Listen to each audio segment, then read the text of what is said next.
हाँ, अब देखो मैंने जितने भी क्वेश्चन लिखे हैं ना, ये हैं पूरे फैक्चुअल क्वेश्चन, सीधे सीधे आपकी थ्योरी में से क्वेश्चन है, बहुत ही शानदार। क्योंकि होता क्या है, एक क्वेश्चन थोड़ा बहुत ज़्यादा नॉलेजेबल भी है जो आगे फ्यूचर में बहुत काम आएगा, और ये इस चैप्टर में मतलब होता क्या है कि आपको समझ में तो आना चाहिए ना कि जो बातें बन रही है कैसे बन रही है, कैसे मेजरमेंट करते हैं अपन। इसलिए मैं हर चीज़ को टच करने की कोशिश करता हूँ जो आपके इंटरव्यू के लिए भी बेनिफिट रहे।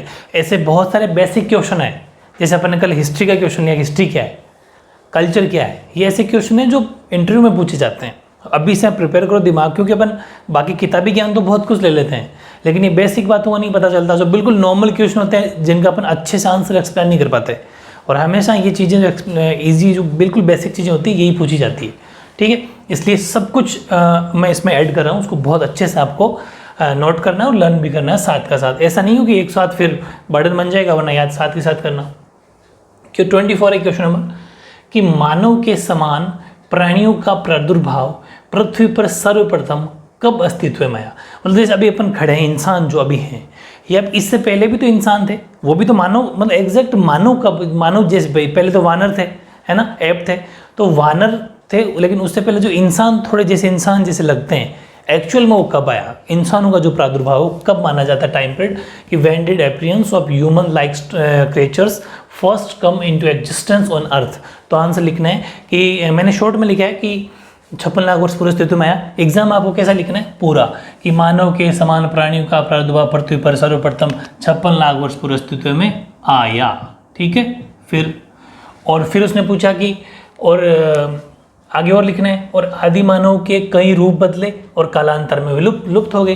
भाई इंसानों का अपने पढ़ा था 4 कैटेगरी, होमोनॉइड, होमिनिड, है ना, फिर उसमें सारी चीज़ें थी, होमो को भी 3 में, अभी अपन होमो सैपियंस है।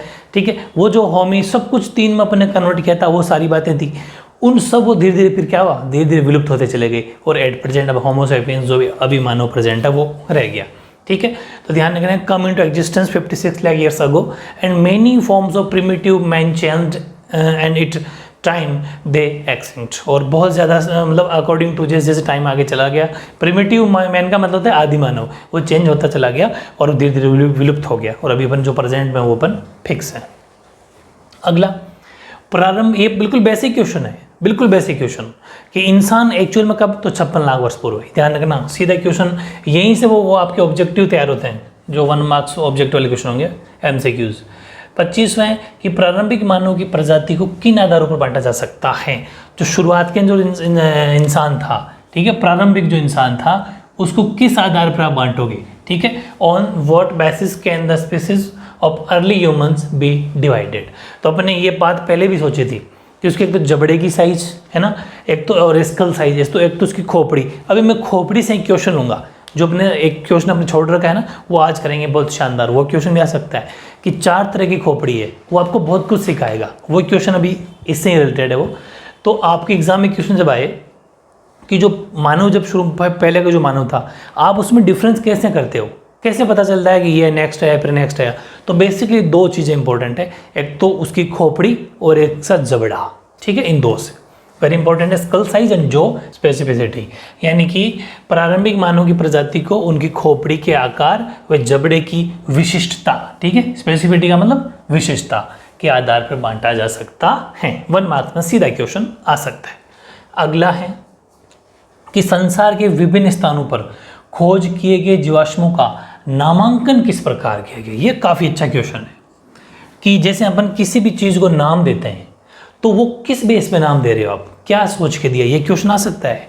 ठीक है, what are the fossils discovered at different places in the world name. संसार में जितनी भी चीज़ें खोजी उनका नाम कैसे दिया, बिल्कुल बेसिक क्वेश्चन है, नाम कैसे दिया। जैसे अपन एक बात बताऊँ मैं आपको, जैसे भारत के अंदर कोई चीज़ खोजी, ठीक है, तो वो वर्ल्ड की नज़र में क्या कहलाएगी, भारतीय, मतलब इंडियन। बस, तो मतलब कोई भी चीज़ होगी उसके पहले जैसे होमो है तो होमो इंडियन, होमो भारतीय, पहचान रहे कि ये चीज़ भारत में मिली थी। वैसे ही यहाँ हुआ, क्या हुआ कि जीवाश्म यानी फॉसिल्स, इनका नामकरण कैसे किया गया, इनका नामकरण उन स्थानों के आधार पर किया गया जहाँ उस विशेष प्रकार के जीवाश्म सबसे पहले मिले थे, सबसे पहले मिले थे, उन्हीं का पर वहीं से नाम पड़ गया। फिर उस जैसे और अगर मिलेंगे विदेश के अंदर संसार के और मिलेंगे तो नाम फिर वही जाना जाएगा कि उसके आज और मिले, उसकी उस जैसे आज और मिले, वहाँ फलां जगह मिले, वहाँ जगह उस जगह मिले, लेकिन वो नाम फिक्स हो गया। अब ध्यान रखना, जो सबसे पहले खोज की थी नाम वही होगा, यानी कि the name of fossils are derived from the places where the first fossils of a particular type were found. First fossils और पर्टिकुलर टाइप, जिस जगह पहली बार खोजा गया था वही नाम करने का। इसका नाम का एग्जाम्पल भी लेते हैं अपन, जैसे कि जैसे कि जर्मनी के शहर है एक हाइडलबर्ग। ध्यान रखना, जर्मनी का एक शहर है हाइडलबर्ग, वहाँ पर हाइडलबर्ग में पाई जाने वाले जीवाश्म को क्या नाम दिया? होमो हाइडलबर्गेंसिस। क्योंकि होमो लगा दिया, बाकी वही हाइडलबर्ग आगे जोड़ दिया, होमो हाइडलबर्गेंसिस कहा गया। फिर ऐसे एक नियंडर घाटी है, ठीक है, जबकि नियंडर घाटी में पाई जाने वाले जीवाश्मों क्या कहा? होमो नियंडरथल लेंसिस। समझ गए? मतलब ऐसा पता चल रहा है कि ये वहाँ का है। जैसे इंडिया में होता तो होमो इंडियंस, ऐसा कुछ नाम आ जाता, आगे पीछे कुछ भी जोड़ो छोटा मोटा, लेकिन इंडियन से पता चलता है कि हाँ ये भारत में, सबसे पहले भारत में खोजा गया था। ठीक है, वेरी इंपॉर्टेंट ऐसे क्वेश्चन, बिल्कुल नॉर्मल क्वेश्चन आ जाते हैं। ठीक है, तो ध्यान रखना कि fossils found in Heidelberg a city of Germany were called Homo heidelbergensis, while those found in the Neanderthal Valley were categorized as Homo neanderthalensis। ठीक है, तो बहुत इजी है, बस इनको एक बार तो प्रैक्टिस करोगे तो ये क्या एग्जाम्पल है, ऐसे एग्जाम्पल साथ में लोगे ना कि जैसे जर्मनी के शहर मिला तो वहाँ का नाम दे दिया, तो एक अच्छा आंसर बन जाता है। ये जरूरी है लिखना, ठीक है। और अपनी बुक में as it is ditto notes आपकी बुक प्रॉपर बुक के हैं, उनको अच्छे से पढ़ना है। अगला क्वेश्चन है कि अब सुनना मेरी बात, यहाँ पर अपने दो एग्जाम्पल लिए। एक तो लिया अपन ने नियंडर वैली वाला, नियंडर घाटी वाला, जिसका नाम पड़ गया नियंडरथलेंसिस। एक था होमो हाइडलबर्गेंसिस। ये होमो हाइडलबर्गेंसिस तो बहुत 80 लाख वर्ष पूर्व पहले की बात है, लेकिन जो ये नियंडर वाली चीज़ है नियंडरथलेंसिस, ये बिल्कुल नज़दीक का मामला है। 13,000 या 1,30,000 या फिर 35,000 तक देखा गया है इसको। तो वो तो बहुत पुराना, तो कम पूछा गया, आपकी बुक में भी नहीं है, लेकिन ये क्वेश्चन आपकी बुक में वापस है कि जो नियंडरथैलिसिस है, ठीक है, ये बेसिकली कब कहाँ रहता था और ये कब खत्म हो गया, कब विलुप्त कब हो गया। ये क्वेश्चन जरूर इंपॉर्टेंट है, आपको याद करना है कि जो नियंडरथल मानव था वो संसार में लगभग है, क्योंकि ये तो हिस्ट्री है, अंदाज़ा लगाया जा सकता है, तो 1,30,000 से लेके 35,000 वर्ष पूर्व है देखा गया। कहाँ पर? यूरोप, पश्चिमी और मध्य एशिया में रहता था, ऐसा अंदाज़ा लगाया। ठीक है, किसको? नियंडरथल मानव। ठीक है, नियंडरथल मानव को संसार में 1,30,000 से लेके 35,000 के टाइम पीरियड के बीच में देखा गया। ठीक है, और बेसिकली पश्चिमी एशिया में और यूरोप में देखा गया। लेकिन लास्ट में अगर बात करें ना, एग्जाम में क्वेश्चन और आएगा इसी से रिलेटेड कि नियंडरथल जो ह्यूमन है, नियंडरथल जो मानव है, उसको पश्चिमी यूरोप से कब खत्म हो गया, क्योंकि लास्ट टाइम इसको 35,000 वर्ष पूर्व नियंडरथल के अंदर देखा गया था। 35,000 ईयर्स अगो इसको कहाँ देखा गया था? नियंडरथल को जो अपना वेस्टर्न यूरोप है, पश्चिमी यूरोप है, वहाँ पर देखा गया था लास्ट में। तो वो क्वेश्चन भी इसी को चेंज करके पूछ सकता है कि when did it become extinct, मतलब अब यहाँ पर कब एक्सटिंक्ट हुआ, लेकिन यहाँ लिख देगा इन वेस्टर्न यूरोप, तो भी आंसर यही होना है। क्या? कि the Neanderthals occupied Europe and western and central Asia. ये तो बात ठीक है, फ्रॉम रफली 1,30,000 टू 35,000 ईयर्स अगो, वो बात हमने समझ ली। अब यहाँ से देखो, ये लास्ट लाइन जो मैंने कहा आपको कि they disappeared abruptly in western Europe around 35,000 years ago. ये चीज़ है ना वेस्टर्न यूरोप वाली, ये अलग से पूछता है वो। 35,000 वर्ष पूर्व वेस्टर्न यूरोप में ख़त्म हो गया। वेस्टर्न यूरोप में लास्ट टाइम 35,000 साल पहले, वो तो 1,30,000 है, ये और ज़्यादा नज़दीक की डिकेट है। 35,000 वर्ष पहले वेस्टर्न यूरोप के अंदर उसको देखा गया था। तो ध्यान रखना कि लगभग 35,000 वर्ष पूर्व ये अचानक से पश्चिमी यूरोप से भी गायब हो गया, ये विलुप्त हो गया। ठीक है, ओके। अब एक काफ़ी इंपॉर्टेंट मैंने क्वेश्चन लिया जानबूझ के कि यार ये जितने भी अपन नापते हैं, कितने साल वर्ष पूर्व है, इतना वर्ष पूर्व है, इतना ईयर्स है, वो ये कैसे पता चलता है? कैसे पता चलता है कि थोड़ा बहुत अगर अंदाज़ा भी लगाया हिस्ट्री ने, इतिहासकारों ने, हिस्ट्री वाले लोगों ने अंदाज़ा भी अगर लगाया तो कैसे? भाई जैसे अपन बारिश नापते हैं कि इतनी बारिश हो गई, टेम्परेचर नापते हैं इतना टेम्परेचर है, हर चीज़ को एक थर्मामीटर वगैरह सब अलग अलग सिस्टम होता है जिससे अपन मेजरमेंट करते हैं, उनका मेजर करते हैं। वैसे ही इसको नापने के लिए क्या मेजर है, मेजरमेंट क्या है, क्या सोर्स क्या है, क्या किस चीज़ से नापते हैं, वेरी इंपॉर्टेंट, वो है कार्बन 14, कार्बन 14। हालांकि साइंस की बात है लेकिन ज़रूरी है ये चीज़ें जानने के लिए, पता ही नहीं चलेगा किससे नापते हैं। इतना पूरा चैप्टर पढ़ लिया लेकिन ये अंदाज़ा ही नहीं हुआ कि नापते किससे, ठीक है, अंदाज़ा कैसे लगाते हैं, तो वह कार्बन 14 से अंदाज़ा लगाया जाता है। ध्यान रखना क्यों एग्जाम में क्वेश्चन आएगा एक्सप्लेन कार्बन 14 सिस्टम या फिर explain carbon 14 dating system. Dating का मतलब होता है कि इसको समय निर्धारण विधि भी बोलते हैं, डेटिंग, डेट को फिक्स करना, ठीक है। तो ध्यान रखना कार्बन 14 प्रणाली की व्याख्या कीजिए, या फिर तिथि निर्धारण विधि या फिर समय निर्धारण विधि क्या है। तो आंसर देखो कि कार्बन 14 की तिथि निर्धारण विधि भौतिकी की वह विधि है, मतलब फिजिक्स की वह ब्रांच है, भौतिकी का वो मेथड है, भौतिकी की वह विधि है जिससे जैव वस्तुओं की प्राचीनता, मतलब वो कितनी पुरानी है, प्राचीन मतलब एंशियंट, प्राचीनता का पता लगाया जाता है। The dating method of carbon 14 is the method of physics in which the antiquity of organic objects is ascertained, मतलब वो कितना पुराना है उसकी प्राचीनता का पता लगाया जाता है। पहली बात तो ये, ठीक। दूसरा, थोड़ी साइंस की बात मैंने और की है कि और हर जीवित चीज़ में, कोई भी जीवित, जैसे अपन भी मनुष्य भी हैं, हर जीवित चीज़ के अंदर लाइक मानव, पशु, पौधे, इन सब में कार्बन 14 नाम का एक तत्व विशेष रूप से या विशेष मात्रा में विद्यमान रहता है। कुछ लिमिट होती है, उस इतनी क्वांटिटी के अंदर, इतनी मात्रा के अंदर पाया जाता है। लेकिन जैसे ही वो मर जाता है, इंसान हो चाहे पेड़ पौधे हो, वो जैसे ही मर जाता है कार्बन 14 फिर धीरे धीरे धीरे धीरे कम होता चला जाता है। पूरी बात समझना, इंसान जब जीवित रहता है कार्बन 14 उसके अंदर पाया जाता है, अपन सब में कार्बन 14 है, लेकिन जैसे ही डेथ हो जाती है तो कार्बन 14 धीरे धीरे धीरे धीरे खत्म हो जाता है। मतलब मेरा कहने का अगर बॉडी को रख दिया जाए, बॉडी को जलाया ना जाए, बॉडी को रख दिया जाए, तो फिर वो कार्बन 14 उस बॉडी में धीरे धीरे कम होता चला जाएगा।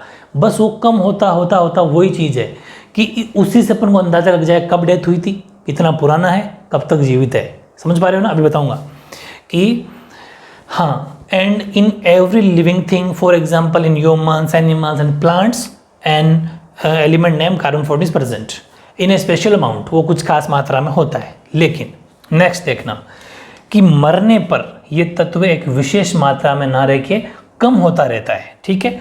इस प्रकार कार्बन 14 के अच्छा सुनो, धीरे धीरे कम हो जाएगा, इसको नापा जाता है। एक जैसे मैंने कहा था ना भी, जैसे थर्मामीटर वगैरह, वैसे ही इसको नापने के लिए यंत्र होता है, उसका नाम है गीगर काउंटर। गीगर काउंटर उसका क्या नाम है, जिससे ये अंदाज़ा लगाया जाता है कि ये चीज़ या जो फॉसिल्स है वो कितना पुराना है, उसका नाम है गीगर काउंटर, ठीक है। Geiger counter, GEIGER, Geiger counter, ठीक है। पूरा बोल देता हूँ मैं एक बार कि the element keeps on decreasing in a particular amount on death, धीरे धीरे कम होता चला जाता है मरने के बाद। In this way, by measuring the element of carbon 14 with A special instrument called Geiger counter, ठीक है। उसका क्या नाम है? गीगर काउंटर, वेरी इंपॉर्टेंट है। It is estimated that how old and object is and when it was alive, मतलब कि ये पता लगाता है इससे कि ये कितना पुराना है, कब जीवित था और कब तक ये मतलब जीवित रहा, ये मर गया, खत्म हो गया, मतलब ये कितना पुराना है। मतलब कि इस प्रकार कार्बन 14 के तत्व एक विशेष यंत्र से, गीगर काउंटर कहलाता है, नाप कर नाप कर ये अनुमान लगा लिया जाता है कि वह वस्तु कितनी पुरानी है और कब जीवित थी, मतलब कब तक वो जीवित थी, जिंदा थी, ये अंदाज़ा लगता है। तो अब पता चल जाएगा आपको कि कैसे टाइम पीरियड का पता लगाया जाता है। अगर मैं नहीं लिखवाता तो क्या सोचते आप, बस ऐसे ही पढ़ते रहते, किताबों को रटते रहते, लेकिन ये नहीं पता होना चाहिए ना कि ये सिस्टम बनी कैसे, ठीक है। नेक्स्ट है, अगर ये तो थ्योरी में जब पूरा सिस्टम पूछे तब 1 मार्क्स में क्वेश्चन आ जाए, व्हाट इज कार्बन 14, कार्बन 14 क्या है, तो आप लिखेंगे कि भौतिक विज्ञान के अनुसार सभी वस्तुओं, पौधों और जानवरों में एक अपने शरीर में रेडियो एक्टिव कण पाया जाता है, ठीक है, रेडियो एक्टिव कण होते हैं जिसे कार्बन 14 कहा जाता है। अब समझ में आ गया क्या कि हमारे शरीर में रेडियो एक्टिव, हालांकि साइंस की बात है, साइंस की अगर 10th पढ़े की बात है, मैंने सारी बताई होगी रेडियो एक्टिव वगैरह, तो हमारे शरीर में रेडियो एक्टिव पाया जाता है, ठीक है, उसी का नाम है कार्बन 14, बस इतना समझना है। According to physics all objects plants and animals contain radioactive particles called carbon 14, बस। तो बहुत ईजी है, बहुत इंपॉर्टेंट चीज़ें हैं, इनको आपको पढ़ना चाहिए, बेसिक चीज़ जाननी चाहिए, ठीक है।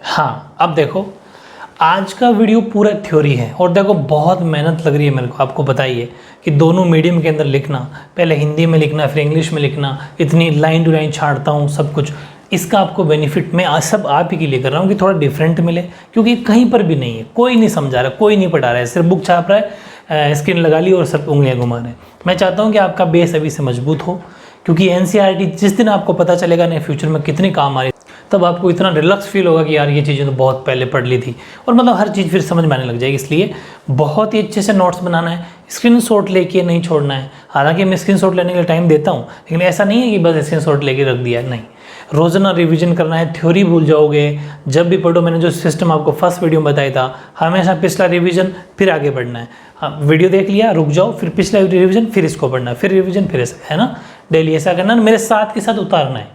ये हमेशा आपकी हैबिट होनी चाहिए। मॉर्निंग में 5 बजे डेली, आप 4 बजे उठ सकते हो, नहा धो के रेडी रहो, 5 बजे पढ़ना शुरू कर दो, ठीक है, ये बात है। तो क्वेश्चन नंबर 30 देखो, क्वेश्चन है कि मानव के क्रमिक विकास के आधार पर निम्नलिखित 4 खोपड़ियों की विशेषताएं और काल लिखिए। मैंने अभी बताया था कि मैं आपको खोपड़ियों के बारे में लिखाने वाला हूँ। 4 खोपड़ियाँ हैं, ये अगर मैं पहले ही पढ़ा देता तो अब आपको ये बिल्कुल पता नहीं चलता कि क्या तो 56 लाख वर्ष पूर्व है, मतलब 56 लाख, क्या 240, क्या इसके अंदर अपने ऑस्ट्रोपैथिलिस पढ़ते। तो ये चीज़ें हैं ना, ये बड़ी गहन स्टडी करनी पड़ती है। मैंने पूरा चैप्टर पहले पढ़ा, फिर देखा कि पहले ये चीज़ें बतानी पड़ेगी, इसलिए मैंने खोपड़ी जब सबसे स्टार्टिंग में थी, लेकिन मैंने उस टाइम नहीं करवाई, क्योंकि चीज़ें समझ में नहीं आती। एस्ट्रोलोपिथेकस क्या होता है, कैसे पता चलता, अब तो सब कुछ पढ़ चुके इसके बारे में।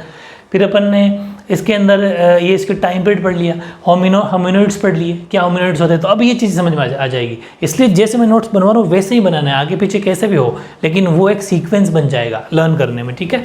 तो देखो फर्स्ट वाली खोपड़ी को देखो आप, ये जो फर्स्ट खोपड़ी है ये एक वानर की खोपड़ी है, ध्यान से देखते रहना और लिखते भी रहना। ये एक वानर की खोपड़ी है, इसकी खोपड़ी का आकार छोटा तथा दांत बड़े व जबड़े भारी हैं। This is the skull of an ape, यानी कि वानर की है। Its skull size small and teeth and jaws are heavy, ठीक है। फिर देखो ये तो बात समझ में आ गई कि इसकी जो स्कल साइज है वो बड़ी है, ठीक है, यानी जो स्कल का मतलब खोपड़ी का जो आकार है थोड़ा छोटा है, दांत और जबड़े भारी हैं। दूसरी बात मैंने आपको स्टार्टिंग में पढ़ाया था प्राइमेट सीरीज, जो प्राइमेट था, और प्राइमेट का एक उपसमूह था होमिनोइड, बिल्कुल सही है। तो ये पहले वाली खोपड़ी है ना, वो भी ध्यान रखना, ये प्राइमेट श्रेणी के अंदर होमिनोइड उपसमूह का प्राणी है, ये भी वेरी इंपॉर्टेंट है। इट इज स्पेसीज ऑफ होमिनोइड सब ग्रुप ऑफ प्राइमेट, ठीक है।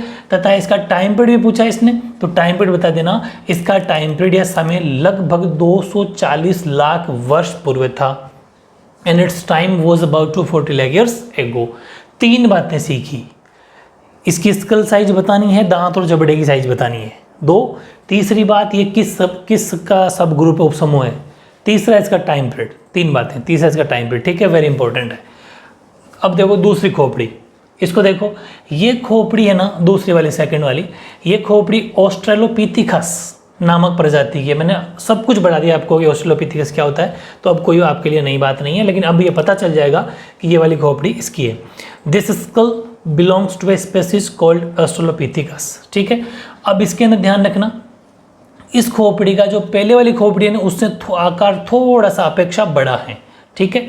तो ध्यान रखना, its skull size is larger than of first skull, यानी जो ए वाली पड़ी थी ना, उससे इसका थोड़ा सा बड़ा है। जबड़े कम भारी हैं, उसके तो जबड़े भारी थे, इसके थोड़े उससे कम भारी है। The jaws are less heavy, और पिछले दांत है ना वो बड़े हैं, ठीक है। और उसके पिछले दांत क्या थे, उसमें सिर्फ दांत ही लिखा हुआ था, लेकिन इसके पिछले दांत थोड़े बड़े हैं, ठीक है, पिछले दांत बड़े हैं। और उसका टाइम पीरियड 240 लाख वर्ष पूर्व था, जबकि इसका जो ऑस्ट्रेलोपिथिकस है इसका 56 लाख वर्ष पूर्व। It's time was about 56 lakh years ago. और ये बातें मैंने आपको लिखवा दी, जो फर्स्ट पे जो चार्ट बनवाया था सेकंड वीडियो में, वही वाली बात है। तो बड़ी इंटरेस्टिंग चीज़ें हैं। अभी आपको समझ में भी आएगी। एग्जाम के अंदर सीधा सीधा क्वेश्चन आ सकता है, चारों खोपड़ियाँ दे देगा, डायग्राम बनाया जाएगा पेपर में और आपसे कहेंगे चारों के बारे में बताइए, क्या तो टाइम पीरियड है, क्या इनकी खूबी है, क्या विशेषताएं, क्या फीचर है, सब कुछ आपको लर्न करना है। इसलिए मैं छोड़ूंगा नहीं कुछ भी, सब पढ़ेंगे। पर अब देखो तीसरी खोपड़ी, ये खोपड़ी होमो इरेक्टस अर्थात सीधे खड़े होकर चलने वाले मानव की है। मैंने आपको बता दिया था, होमो को 3 सीरीज बताई थी, उसमें एक होमो इरेक्टस बताया था। बिल्कुल, होमो सैपियंस तो कह रहा नहीं, तो होमो इरेक्टस यानी कि जो खड़े होकर चलते हैं, पहले वाले वो औजार बनाने वाले थे। ठीक है, तो ध्यान रखना इसकी खोपड़ी होमो इरेक्टस यानी कि सीधे खड़े होकर चलने वाले मानव की है। और यानी कि this skull belongs to Homo erectus, it means human standing upright. ठीक है, फिर इसकी खोपड़ी का आकार जो ये अपन सेकंड पढ़ी थी ना ऑस्ट्रेलोपिथेकस, इसकी तुलना में बड़ा है। इसका मतलब खोपड़ी का आकार हम हर बारी बढ़ता चला जा रहा है। इसका खोपड़ी का आकार जो था वो थोड़ा छोटा था, इसका इससे बड़ा, इसका इससे भी बड़ा, ये ध्यान रखना। ठीक है, तो ऑस्ट्रेलोपिथेकस की तुलना में थोड़ा बड़ा है। जबड़े और हल्के हैं, इसमें भी जबड़े उससे थोड़े कम। मतलब ये अब आप सीक्वेंस बिठा लो माइंड में कि खोपड़ी का आकार बड़ा होता चला जा रहा है लेकिन जबड़े हल्के होते चले जा रहे हैं। यहाँ जबड़े भारी थे, इसमें उससे थोड़े जबड़े हल्के हुए, इसमें और हल्के हो गए। समझ में आ रहा है ना? जबड़े का मतलब आपकी जबड़े का मतलब हो जाएगा जो। ठीक है, वो ध्यान रखना। तो जबड़े हल्के, दांत अपेक्षाकृत छोटे, और दांत भी छोटे होते जा रहे हैं। यहाँ क्या था कि यहाँ जो था इसके अंदर जबड़े और दांत दोनों ही बड़े थे, फिर यहाँ पर आधे दांत कम हो गए, सिर्फ पीछे वाले दांत भारी रहे, और यहाँ पर दांत और छोटे हो गए। तो ऑटोमेटिक याद हो जाएगा। ठीक है, खोपड़ी बड़ी होती जा रही है, जबड़े और दांत छोटे होते जा रहे हैं, बस ये ध्यान रखना। ठीक है, और टाइम पीरियड तो आपको बताइए, पहली वानर की, दूसरी ऑस्ट्रेलोपिथेकस, तीसरी अपने किसकी हो जाएगी, इरेक्टस की, होमो इरेक्टस की, और चौथी होमो सैपियंस जो अपन खुद है, आज का मानव। ठीक है, तो हाँ अपेक्षा छोटे हैं। इसका टाइम पीरियड 18 लाख वर्ष पूर्व है। टाइम पीरियड बड़ा इजी है, 240, 52, 18। तो skull size larger than the Australopithecus, the jaws are slightly smaller, थोड़ी हल्के देन द टीथ, और मतलब दांतों से थोड़े और भी जबड़ा छोटा होता जा रहा है, और it's time was about 18 lakh years ago. ठीक है, चौथा है, ये खोपड़ी जो है वो होमो सैपियंस की है, मतलब आज का मानव अर्थात आधुनिक मानव, जो कि आज के मानव की है। अच्छा, रिपीट हो गया है, जो आधुनिक मानव की है, जो आज के मानव की है। ठीक है, आज के मानव, ये पूरा डील इसको मत लिखना, जो आज के मानव की प्रजाति से संबंधित हैं, ये लिखना है। ठीक है, इसकी खोपड़ी का आकार बड़ा, व जबड़े उन तीनों से हल्के। जबड़े जो अपने ना, आप खुद नोटिस कर लो, ज़्यादा बड़े नहीं है, अपने जबड़े छोटे हैं, बस 1, 2, 3 तीनों से ही जबड़े छोटे पड़ गए। दांत भी बड़े बिल्कुल छोटे हैं। इसका समय टाइम पीरियड भी और कम हो गया, 1.9 से 1.6 लाख, यानी लगभग 2 लाख के करीब साल पहले का है। ठीक है, this skull belongs to Homo sapiens, that is modern humans which are related to the species of today's human, या फिर modern human. The skull size of bigger and the jaws are lighter than the above 3, तीनों से. Its time was about 1.9 to 1.6 lakh years ago. और अच्छा एक line और छोड़ दी, इससे पहले लिख देना teeth are too small, यहाँ लिख देना इसके बाद में. ठीक है, तो वेरी इंपॉर्टेंट है, वापस रिवाइज करा दूँ. टाइम पीरियड बहुत ज़रूरी है. पहला चारों खोपड़ी का रिवाइज करा देता हूँ आपको.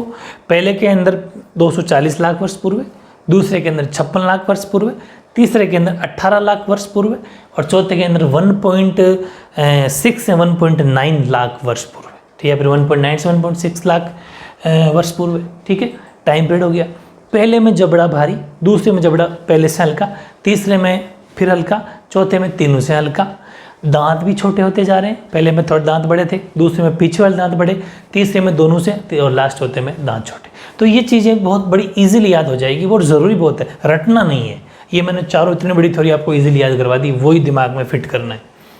ठीक है, अब आपने ये 3 हाथों के स्ट्रक्चर भी देखे होंगे, ये भी क्वेश्चन इंपॉर्टेंट है. ऐसे क्वेश्चन सब आपके बुक में सीधे सीधे हैं कि हाथ के चित्रों का सूक्ष्म अवलोकन. ये मैंने मेरी लैंग्वेज में लिखा, आप देख लेना. और माइक्रोस्कोपिक ऑब्जर्वेशन का मतलब है ऐसे हल्का सा आराम से, मतलब देख के. हैंड्स पिक से मतलब है जो हाथों की जो पिक, इसको देख के आप क्या लिख सकते हैं, छोटा मोटा अवलोकन करो. मतलब इनका कहते हैं ना कि सर्वे करो, रिसर्च करो, आप आंसर बताओ क्या लिखोगे. क्या कहते हो आप डायग्राम देख के? तो देखो पहला हाथ की स्ट्रक्चर देखो, पहला जो चित्र है चित्र क, इस चित्र के की आकृति वो चिंपैंजी की ठीक व सूक्ष्म पकड़ दर्शाती है।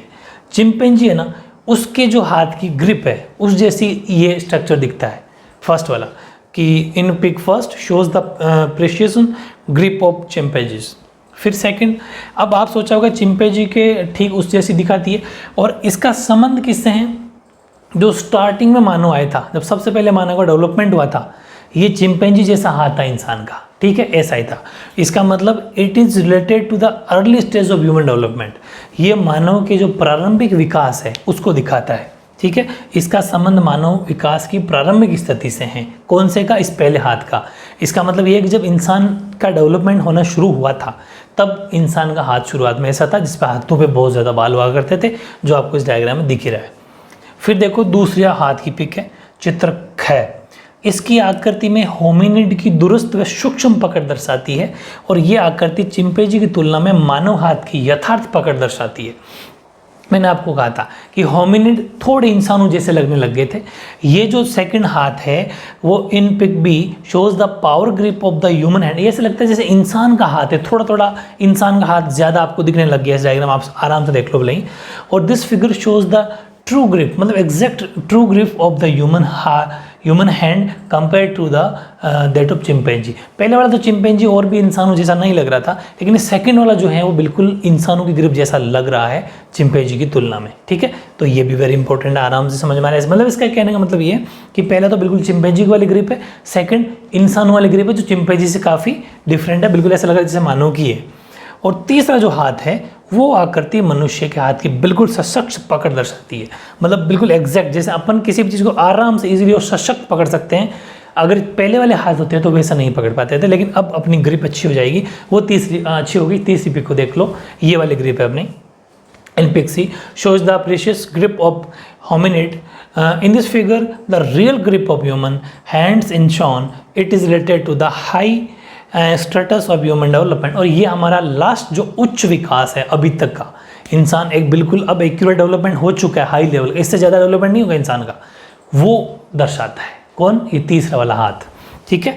यानी कि इस आकृति मनुष्य के हाथों की यथार्थ पकड़ दर्शाई गई है, और इसका संबंध मानव विकास की उच्च स्थिति, मतलब हाईएस्ट डेवलपमेंट इतना ही होगा, वो उसको दिखाती है अपने हाथ, ठीक है। अभी जो हमारे एग्जैक्ट हाथ है वो, तो वेरी इंपॉर्टेंट बातें थी दोनों जो अपनी रही हुई थी, आज अपने कंप्लीट कर ली, बहुत ज़रूरी भी था।